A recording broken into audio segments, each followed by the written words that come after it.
കർണാടകയിലെ മാണ്ഡ്യ ജില്ലയിലെ ബസവനഹള്ളി വദ്ദരഹള്ളി റോഡിൽ അരങ്ങേറിയ ഒരു നാടകീയ സംഭവമാണ് ഇപ്പോൾ സാമൂഹിക മാധ്യമങ്ങളിലെ പ്രധാന ചർച്ചാ വിഷയം.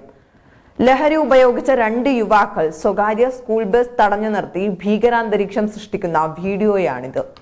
ബസ്സിലുണ്ടായിരുന്ന വിദ്യാർത്ഥികളെല്ലാം ഇത് കണ്ട് പരിഭ്രാന്തിയിലാക്കുകയായിരുന്നു. കിക്കേരിയിൽ നിന്ന് സമീപ ഗ്രാമങ്ങളിലേക്ക് കുട്ടികളെ കൊണ്ടുപോകുകയായിരുന്ന വാഹനമാണ് ആക്രമിക്കപ്പെട്ടത്. സംഭവ സമയത്ത് ബസ് ഡ്രൈവർ തന്നെ പകർത്തിയ ദൃശ്യങ്ങൾ സോഷ്യൽ മീഡിയയിൽ തന്നെ വ്യാപകമായി പ്രചരിച്ചതോടെയാണ് സംഭവം പുറംലോകം അറിഞ്ഞത്. മദ്യത്തിന്റെയും കഞ്ചാവിന്റെയും ലഹരിയിലായിരുന്ന യുവാക്കൾ ബസ്സിന് മുന്നിൽ കയറി നിന്ന് യാത്ര തടസ്സപ്പെടുത്തുകയും ഡ്രൈവറെ അസഭ്യം പറയുകയും ഭീഷണിപ്പെടുത്തുകയും ചെയ്തു. ഇതിലും ഗുരുതരമായ ഒരു കാര്യം എന്തെന്നാൽ ബസ്സിലുണ്ടായിരുന്ന 9ാം ക്ലാസ്സുകാരിയായ ഒരു വിദ്യാർത്ഥിനിയെ നിർബന്ധിച്ച് താഴെ ഇറക്കി വിടാൻ ഇവർ ആവശ്യപ്പെടുകയായിരുന്നു. ഇത് കണ്ടുനിന്ന മറ്റു കുട്ടികൾ വളരെയധികം പേടിച്ചു പോയിരുന്നു. സ്കൂൾ ജീവനക്കാർക്ക് നേരെയും ഇവർ ഭീഷണി മുഴക്കിയിരുന്നു.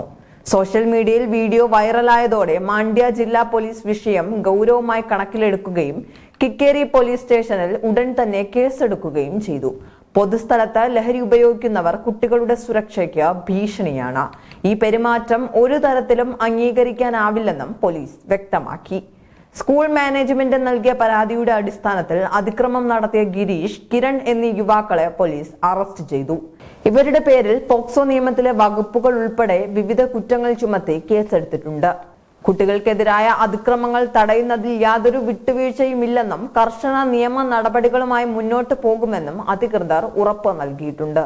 ഈ സംഭവം രക്ഷിതാക്കളെയും നാട്ടുകാരെയും വളരെയധികം രോക്ഷാകുലരാക്കിയിട്ടുണ്ട്. ഗ്രാമീണ റൂട്ടുകളിൽ യാത്രാവേളകളിൽ വിദ്യാർത്ഥികളുടെ സുരക്ഷ ഉറപ്പാക്കുന്നതിനായി പോലീസ് പെട്രോളിംഗ് കൂടുതൽ ശക്തമാക്കണമെന്ന ആവശ്യം ഇവിടെ ഉയർന്നു വരികയാണ്.